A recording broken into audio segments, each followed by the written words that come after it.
네, 반갑습니다. 지금 우리는 2023년을 보내고 2024년을 맞이하는 아주 중요한 순간에 지금 자리 잡고 있습니다. 이 시간 예배 자리에 오신 여러분들을 진심으로 환영하고 또 축복합니다. 우리 하나님의 위로와 평강이 여러분과 또 여러분의 가정에 함께 하시기 바랍니다. 연말이 되면 전국에 있는 교수님들의 추천을 받아서 올해의 사자성어를 꼽게 됩니다. 지난해에는 이 과의불개라는 사자성어가 선정이 되었습니다. 과의불개라는 말은 잘못을 했는데 고치지 않는다, 그런 뜻을 가지고 있습니다. 잘못하고 싶겠습니까? 살다 보니 잘못을 저지르기도 합니다. 그런데 그보다 더 큰 문제는 알면서도 고치지 않는 것, 그것이 문제라는 거죠. 여러분, 패역한 시대의 특징이 바로 그것입니다.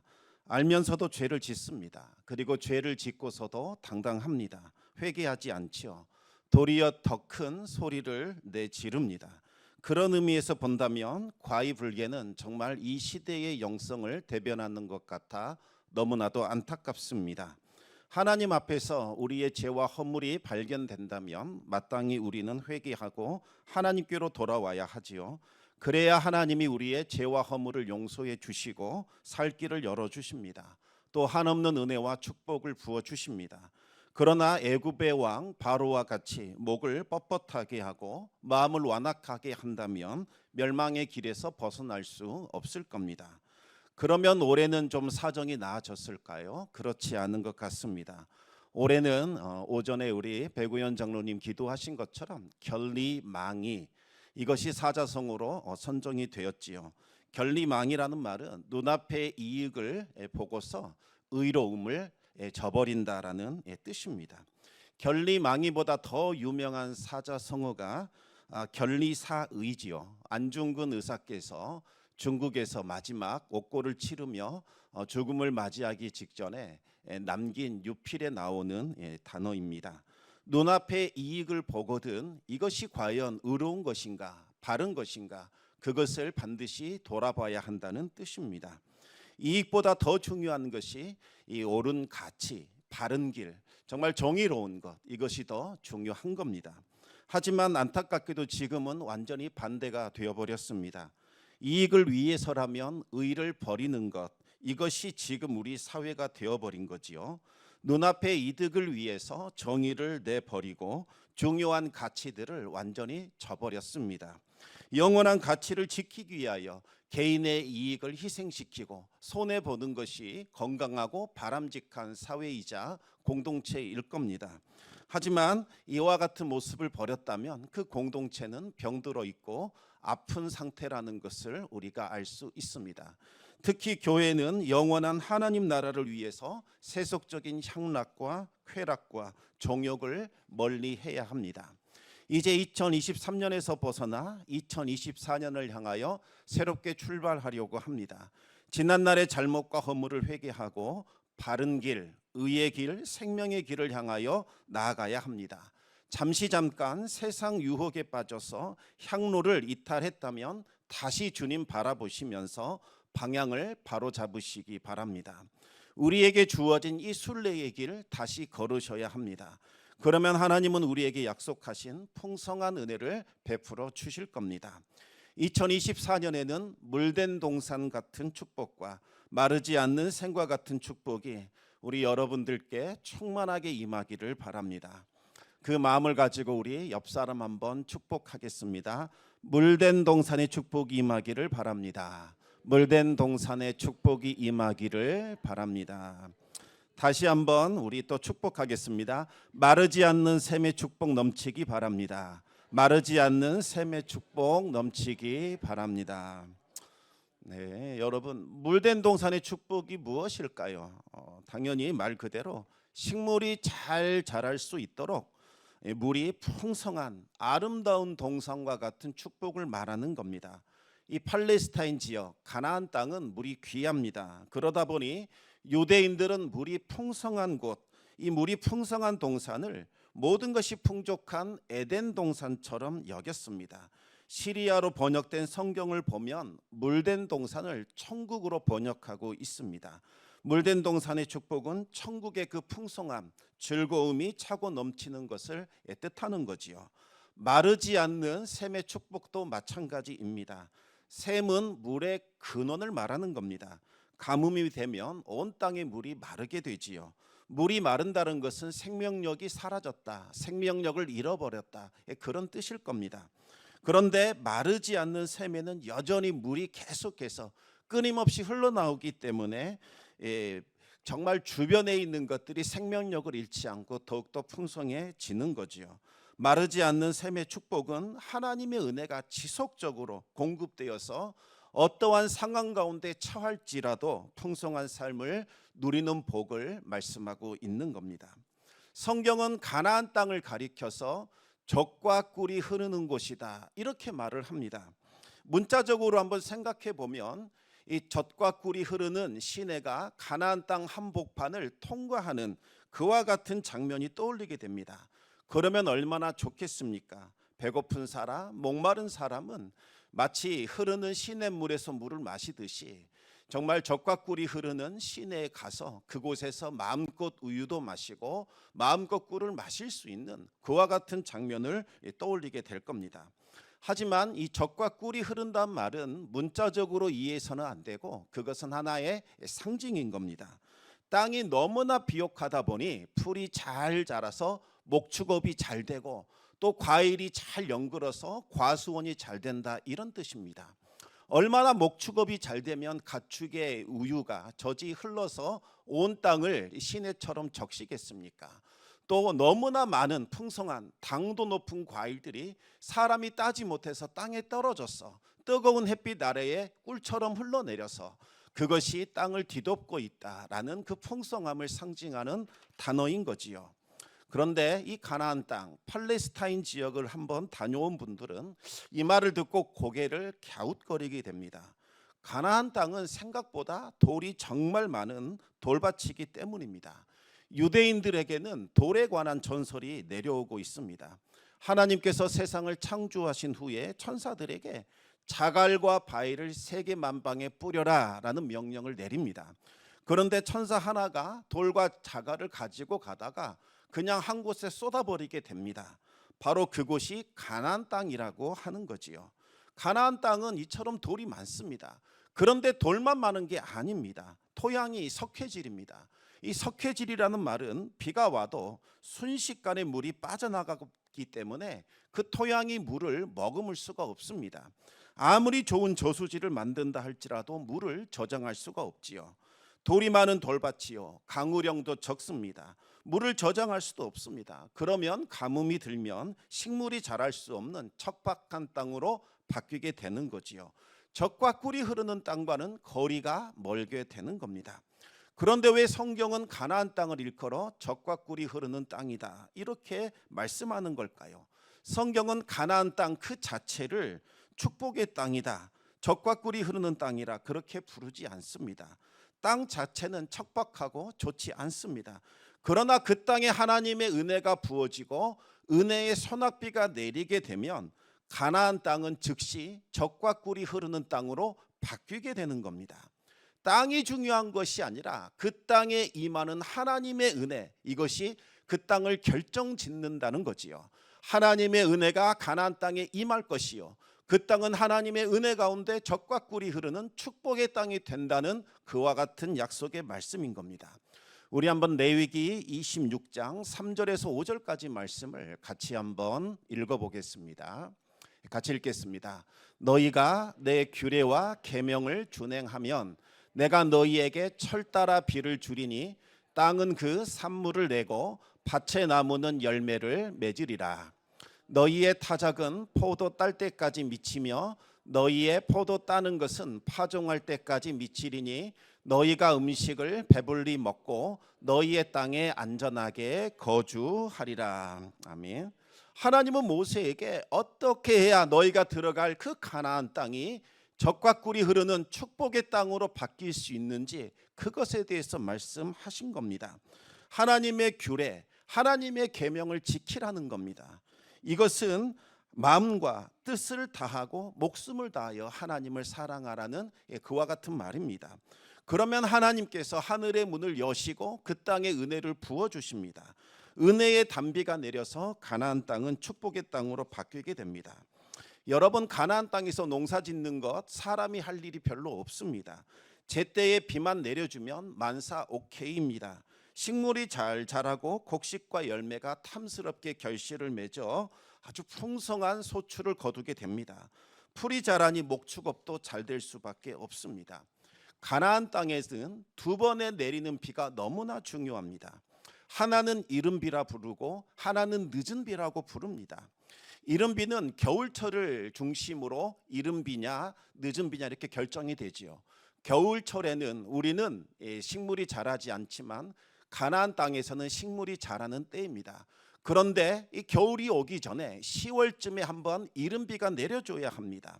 이른 비가 내리면 딱딱하게 굳어 있는 그 땅이 촉촉해집니다. 그러면 농부가 밭을 갈고 그 땅에 씨앗을 뿌릴 수 있습니다. 그러면 그 촉촉한 물기를 가지고 겨울 동안 씨앗이 싹이 트고 잘 자라게 되지요. 그러다가 이듬해 4월이 되면 늦은 비가 한번 내려줘야 합니다. 늦은 비가 내려줘야 겨울 동안 잘 자랐던 곡식들이 연글어서 열매를 맺을 수 있는 겁니다. 늦은 비가 내리지 않으면 열매가 연글어지 않아 농사를 망치게 됩니다. 이른 비와 늦은 비 외에도 수차례 비가 내리긴 하지만 그와 같은 비들은 농사에 별로 지장을 주지 않습니다. 두 번에 걸친 이 비만 제때 내려준다면 농사는 걱정이 없습니다. 그래서 이스라엘의 농부는 농사 짓는 것이 아니라고 이야기를 합니다. 하나님이 농사를 지어주신다. 그들은 그렇게 고백을 합니다. 하나님께서 때에 맞게 이른 비와 늦은 비를 내려주시면 농사는 성공입니다. 그런데 아무리 농부들이 애를 쓰고 수고한다 할지라도 이른 비와 늦은 비가 내려주지 않으면 헛수고가 됩니다. 이른 비와 늦은 비는 바로 하나님의 은혜를 상징하는 겁니다. 하나님의 은혜가 임하게 되면 이 가나안 땅은 젖과 꿀이 흐르는 복된 땅이 되는 것이요, 이른 비와 늦은 비가 내리지 않으면 황폐하고 거친 땅이 되는 겁니다. 하나님의 은혜가 임하면 물질적으로만 풍성한 것 아닙니다. 하나님께서는 더 큰 은혜와 복을 부어주십니다. 계속해서 레위기 26장 6절에서 9절까지 말씀을 우리가 읽어보겠습니다. 예사야 58장 6절 7절 말고요, 레위기 26장 6절에서 9절 말씀입니다. 제가 말씀을 읽겠습니다. 내가 그 땅에 평화를 줄 것인즉 너희가 누울 때에 너희를 두렵게 할 자가 없을 것이며 내가 사나운 짐승을 그 땅에서 제할 것이요 칼이 너희의 땅에 두루 행하지 아니할 것이며 너희의 원수들을 쫓으리니 그들이 너희 앞에서 칼에 엎드러질 것이라. 또 너희 다섯이 백을 쫓고 너희 백이 만을 쫓으리니 너희 대적들이 너희 앞에서 칼에 엎드러질 것이며 내가 너희를 돌보아 너희를 번성하게 하고 너희를 창대하게 할 것이며 내가 너희와 함께한 내 언약을 이행하리라. 하나님의 은혜가 임하는 곳에는 평화와 화목함이 나타나게 된다는 겁니다. 근심 걱정 염려가 떠나가게 됩니다. 하늘에 속한 평강이 그의 마음과 생각을 지켜주게 되지요. 무엇보다도 환경 자체가 바뀌어집니다. 사람을 해치는 사나운 짐승들이 그 땅에서 제거가 되고 삼키려고 달려드는 원수들이 겁을 먹고 도망치는 일들이 벌어지게 됩니다. 하나님께서 능력을 얼마나 크게 더해 주시는지 5명이 있어도 원수 100명을 물리치게 된다고 이야기하십니다. 또 하나님께서 지켜주시기 때문에 마을 사람 100명이 힘을 합치면 원수 10,000명을 내쫓게 되는 일들이 일어난다고 말씀하셨습니다. 하나님께서 돌보셔서 그 땅에서 번성하게 하시고 그의 이름이 땅끝까지 창대하게 하리라 하나님께서 약속해 주셨습니다. 그러나 하나님의 법도와 규례를 떠나게 되면 각종 재앙이 임하게 되어 사람이 살 수 없는 황폐한 곳으로 바뀌게 됩니다. 레위기 26장 14절에서 17절까지 말씀인데요, 혹시 자막 준비되어 있습니까? 우리 같이 읽어보겠습니다. 그러나 너희가 내게 청종하지 아니하여 이 모든 명령을 준행하지 아니하며 내 규례를 멸시하며 마음에 내 법도를 싫어하여 내 모든 계명을 준행하지 아니하며 내 언약을 배반할진대 내가 이같이 너희에게 행하리니 곧 내가 너희에게 놀라운 재앙을 내려 폐병과 열병으로 눈이 어둡고 생명이 쇠약하게 할 것이요 너희가 파종한 것은 헛되리니 너희의 대적이 그것을 먹을 것임이며 내가 너희를 치리니 너희가 너희의 대적에게 패할 것이요 너희를 미워하는 자가 너희를 다스릴 것이며 너희를 쫓는 자가 없어도 도망하리라. 아멘.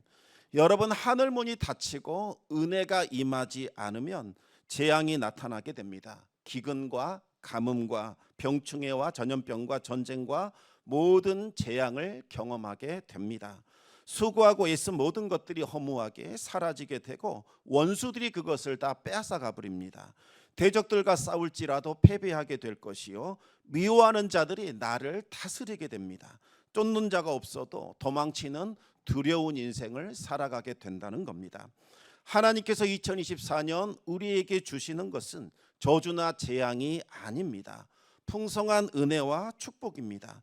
하나님은 우리들에게 물된 동산의 축복과 마르지 않는 샘의 축복을 예비해 두셨습니다. 하나님의 말씀을 붙들고 살아가심으로써 하나님께서 예비해 놓으신 물된 동산의 축복 그리고 마르지 않는 샘의 축복을 풍성하게 누리시기를 우리 주님의 이름으로 축원합니다. 물된 동산의 축복이 임하고 마르지 않는 샘의 축복이 임할 때에 어떤 일이 벌어지는가, 이것을 가장 잘 보여주는 사람이 바로 이삭입니다. 이삭에게도 가뭄이 찾아옵니다. 이삭은 살 길을 찾아 블레셋 땅, 다른 족속이 있는 그 땅에 나그네로 들어가게 되지요. 그런데 블레셋의 그랄 땅도 빈 땅은 아니었습니다. 이미 좋은 땅은 사람들이 다 차지하고 있었습니다. 이삭은 그곳에서 살만한 땅을 찾지 못합니다.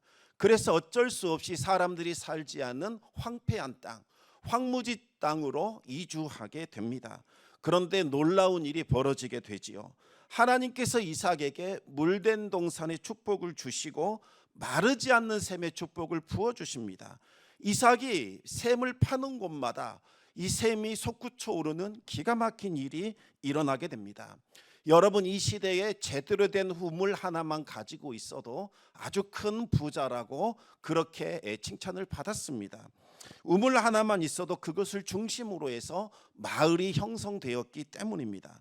그런데 이삭이 땅을 파는 곳마다 하나님께서 은혜를 주셔서 그곳에서 마르지 않는 샘이 차고 넘쳐나게 된 거지요. 이삭의 원래 직업은 목축업자입니다. 농사 전문가가 아닙니다.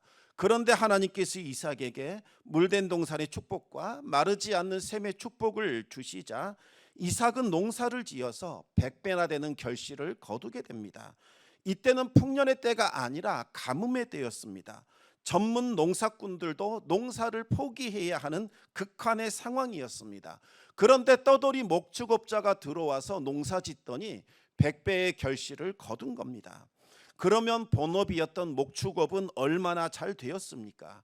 곡식이 풍성했고 풀이 잘 자라주니 양과 소가 때를 이루게 됩니다. 가축을 돌볼 종들이 많아졌습니다. 또 곡식과 고기와 우유와 가죽이 차고 넘쳐났기 때문에 이 도시에서 저 도시로 실어 나르기 위하여 수많은 낙타떼들을 사들이게 되고 필요한 일꾼들을 대거 고용하게 됩니다.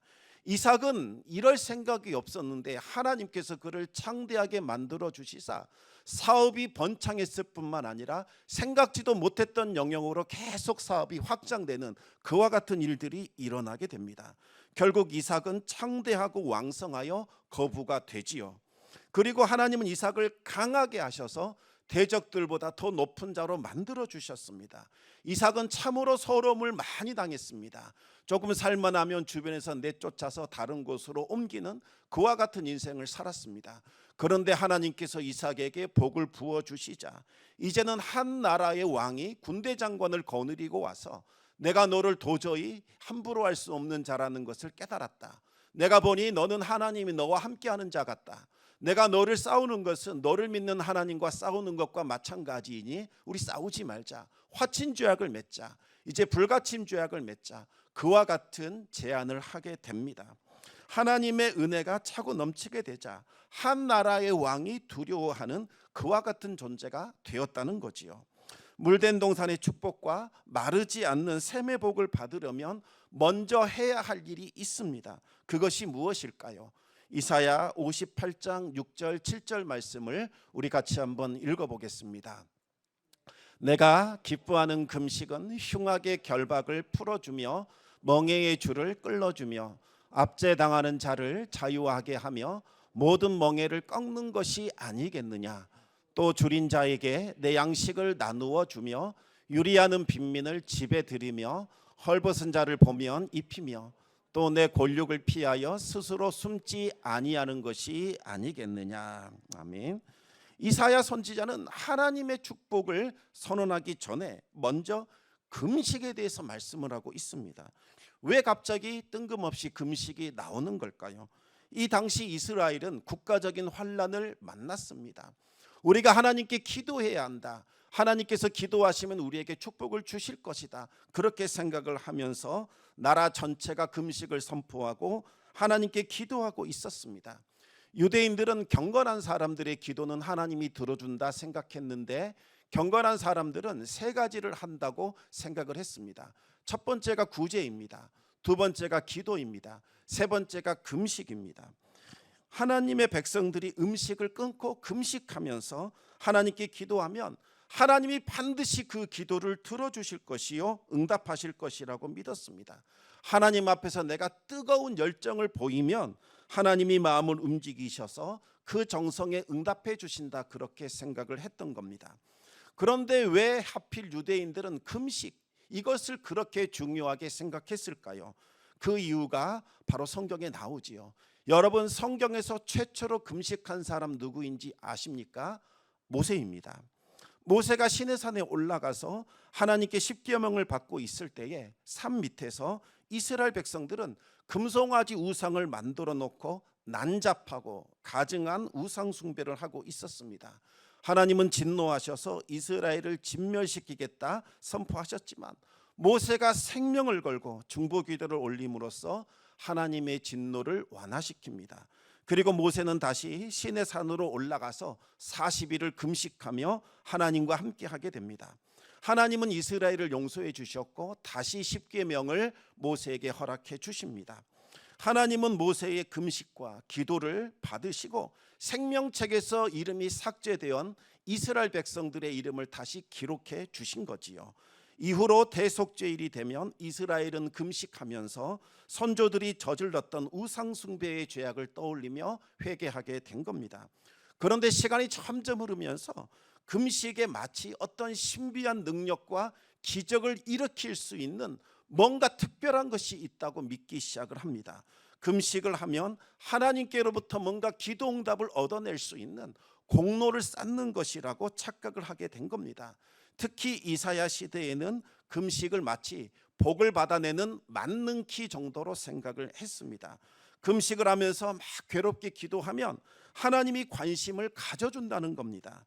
하지만 어찌된 일인지 하나님은 그들에게 눈길도 주지 않으셨습니다. 아무리 금식하고 아무리 기도해도 하나님의 응답이 없었습니다. 그러자 이스라엘 백성들은 화를 내며 분을 내며 하나님께 따지기 시작을 합니다. 이사야 58장 3절과 4절 우리 같이 읽어보겠습니다. 우리가 금식하되 어찌하여 주께서 보지 아니하시오며 우리가 마음을 괴롭게 하되 어찌하여 주께서 알아주지 아니하시나이까. 보라, 너희가 금식하는 날에 오락을 구하며 온갖 일을 시키는도다. 보라, 너희가 금식하면서 논쟁하며 다투며 악한 주먹으로 치는도다. 너희가 오늘 금식하는 것은 너희의 목소리를 상달하게 하려는 것이 아니니라. 하나님, 우리가 금식하는데 왜 관심이 없으십니까? 왜 우리의 금식을 알아주지 않습니까? 그 말을 들으신 하나님이 꾸짖었습니다. 너희가 하는 금식이 도대체 나와 무슨 상관이 있다는 거냐?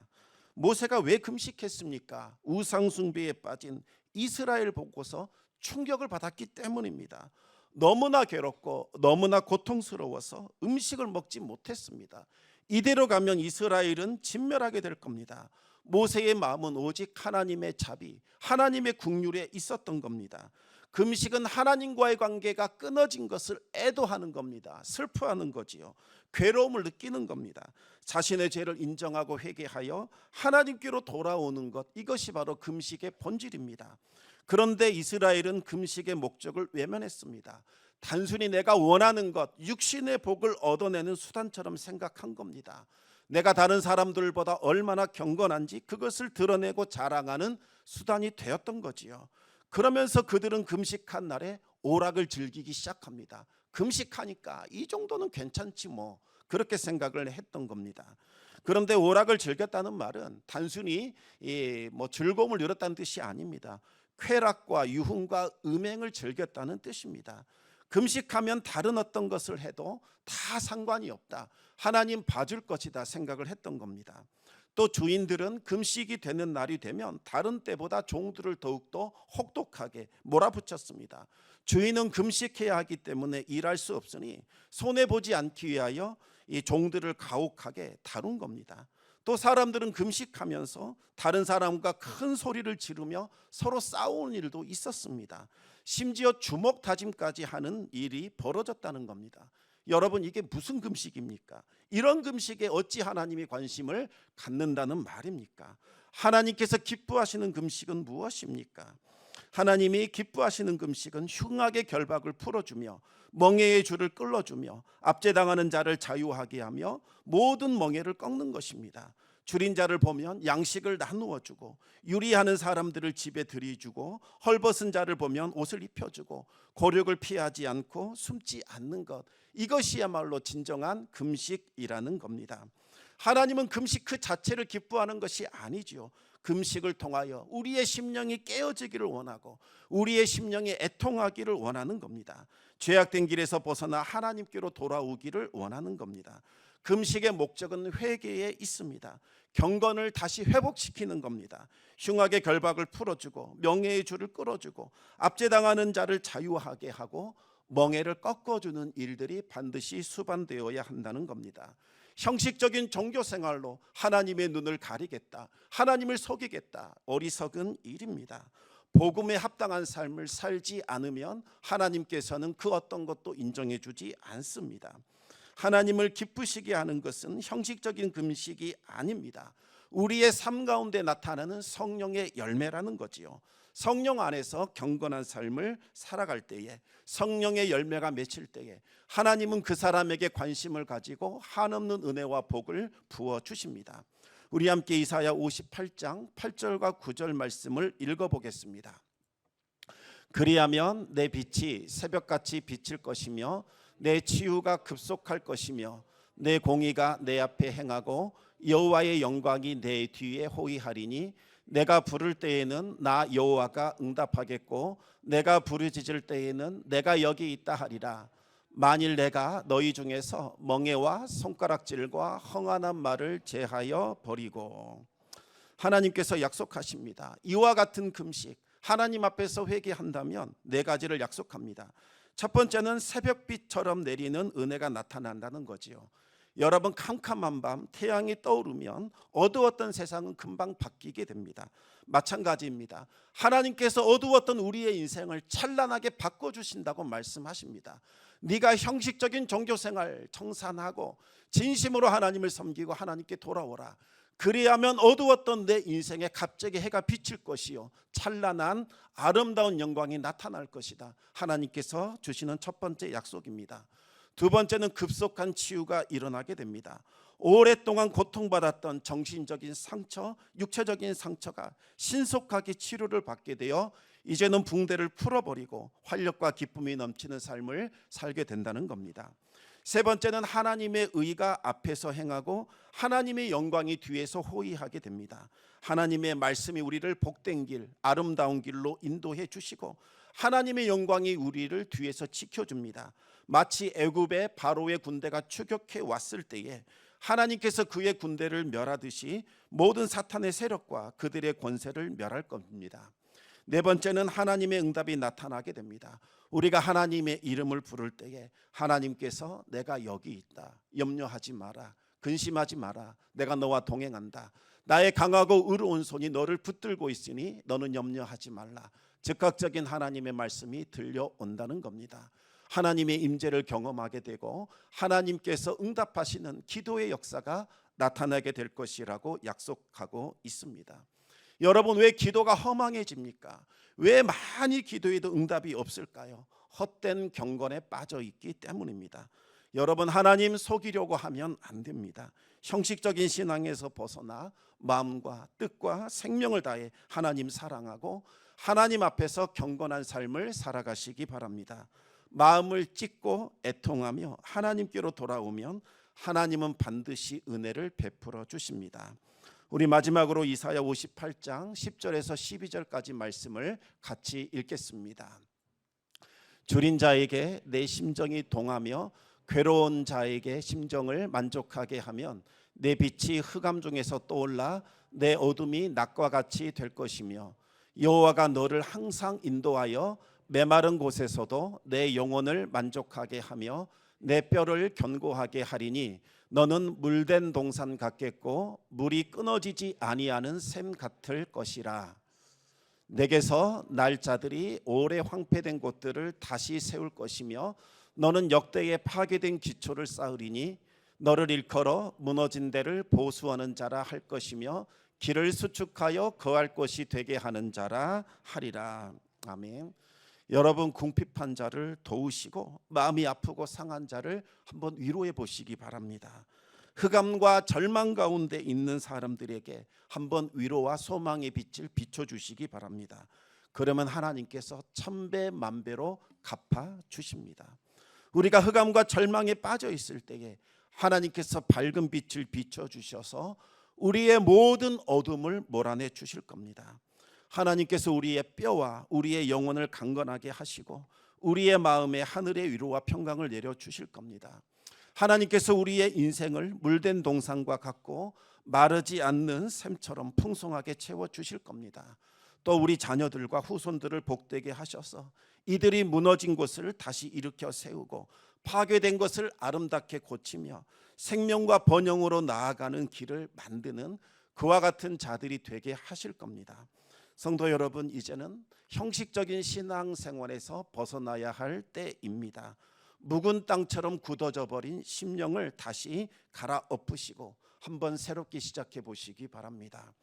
지금까지 하나님 앞에 충성을 다하여 살아보지 못했다면 한번 그렇게 살아보시기 바랍니다. 하나님 이 약속대로 응답해 주시기를 바랍니다.